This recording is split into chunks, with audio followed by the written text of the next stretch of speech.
தேசிய பூங்காக்கள்ல இருந்து கேள்விகள் இடம்பெறுது. ஸோ தமிழ்நாட்டில் மொத்தம் 5 தேசிய பூங்காக்கள் உள்ளது. என்னென்ன தேசிய பூங்கா, எந்த தேசிய பூங்கா பெருசு, இந்த மாதிரிலாம் நம்ம பார்ப்போம். ஸோ பாருங்க, கிண்டி தேசிய பூங்கா சென்னையில் இருக்குங்க. 1978ஆம் ஆண்டு நிறுவப்பட்டது. அடுத்ததான் மன்னார் வளைகுடா என்ற கடல் தேசிய பூங்கா. இதுதான் இந்தியாவிலே உருவாக்கப்பட்ட முதல் கடல் தேசிய பூங்கான்னு சொல்லலாம். ராமநாதபுரத்துக்கும் தூத்துக்குடிக்கும் பார்டர்ல இருக்கு. 1986ல உருவாக்கப்பட்டது.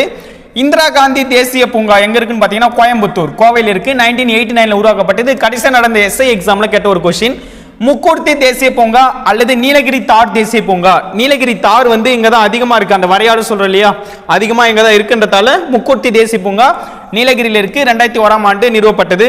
முதுமலை தேசிய பூங்கா நீலகிரியில் தான் இருக்கு. 2005ஆம் ஆண்டு நிறுவப்பட்டதுங்க.